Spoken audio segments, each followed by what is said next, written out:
ലോക്സഭാ തെരഞ്ഞെടുപ്പിന്റെ ജനവിധി അംഗീകരിച്ചും ആഴത്തിൽ പരിശോധിച്ച് മുന്നോട്ടു പോകുമെന്ന് മുഖ്യമന്ത്രി പിണറായി വിജയൻ ആവശ്യമായ തിരുത്തലുകൾ വരുത്തി സംസ്ഥാന സർക്കാരിന്റെ പ്രവർത്തനങ്ങൾ കൂടുതൽ മികവോടെ നടപ്പിലാക്കും, പോരായ്മകൾ കണ്ടെത്തി പരിഹരിക്കും. കേരളത്തിൽ പ്രതീക്ഷിച്ച വിജയം നേടാൻ കഴിഞ്ഞില്ലെന്നും തൃശൂരിലെ BJP വിജയം ഗൗരവത്തോടെ കാണുന്നുവെന്നും മുഖ്യമന്ത്രി വ്യക്തമാക്കി.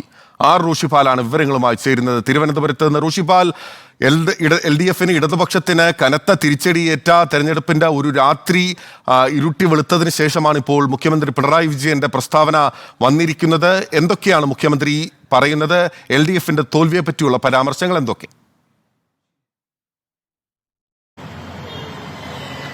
ബിനിൽ, ഈ കനത്ത തിരിച്ചടിക്ക് കാരണം എന്താണെന്ന് CPM വിലയിരുത്തുന്നു. ആ വിലയിരുത്തലിന് തൊട്ടു മുമ്പാണ് മുഖ്യമന്ത്രി പിണറായി വിജയന്റെ പ്രതികരണം ഉണ്ടായിരിക്കുന്നത്.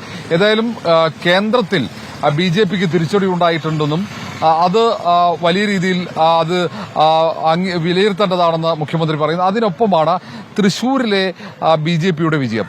അത് കൃത്യമായി മതേതര ജനാധിപത്യ വിശ്വാസികൾ അത് വിലയിരുത്തണം, അത് പരിശോധിക്കണം എന്ന നിർദ്ദേശം മുഖ്യമന്ത്രി മുന്നോട്ട് വെക്കുന്നു. അതിനൊപ്പം തന്നെ 2019 തെരഞ്ഞെടുപ്പ് ഫലത്തിന് സമാനമായ രീതിയിലുള്ള തെരഞ്ഞെടുപ്പ് ഫലമാണ് ഈ തവണ ഉണ്ടായിരിക്കുന്നത്. പക്ഷേ LDF വലിയ വിജയം പ്രതീക്ഷിച്ചിരുന്നു. ആ വിജയം ഉണ്ടായിട്ടില്ലെന്ന് മുഖ്യമന്ത്രി പറയുന്നു. അതിന്റെ കാരണം എന്താണെന്ന് പരിശോധിക്കും.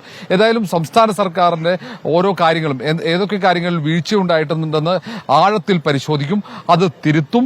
തിരുത്തി ജനോപകാരപ്രദമായ നടപടികളുമായി മുന്നോട്ടു പോകുമെന്നാണ് മുഖ്യമന്ത്രി പറയുന്നത്. ഏതായാലും സംസ്ഥാന സർക്കാരിന്റെ വിലയിരുത്തലാണ് ഈ തെരഞ്ഞെടുപ്പ് ഫലമെന്ന് പ്രതിപക്ഷം കുറ്റപ്പെടുത്തുമ്പോഴാണ് മുഖ്യമന്ത്രി തിരുത്തലുകളുമായി മുന്നോട്ടു പോകുമെന്ന് വാർത്താക്കുറിപ്പിലൂടെ വിശദീകരിക്കുന്നത്. ഏതായാലും BJPയുടെ തൃശൂരിലെ വിജയം അത് വളരെ ഗൗരവത്തോടെ തന്നെ കാണുന്നുവെന്ന് മുഖ്യമന്ത്രി പറയുന്നുണ്ട്. അതിനപ്പുറത്തേക്ക് കേന്ദ്രത്തിൽ ഇന്ത്യ സഖ്യത്തിനുണ്ടായ മുന്നേറ്റം, BJP വിരുദ്ധ ശക്തികൾക്കുണ്ടായ മുന്നേറ്റത്തിൽ പ്രതീക്ഷയും മുഖ്യമന്ത്രി അർപ്പിക്കുന്നു. ബിനിൽ, ഓക്കെ, ജനാധിപത്യത്തിന്റെയും മതേതരത്വത്തിന്റെയും മാതൃകയായി നമ്മുടെ നാട്ടിൽ BJP ആദ്യമായി ലോക്സഭാ മണ്ഡലം വിജയിച്ചത് വിമർശനാത്മകമായി വിലയിരുത്തേണ്ടതുണ്ട് എന്ന് മുഖ്യമന്ത്രി പറയുന്നു.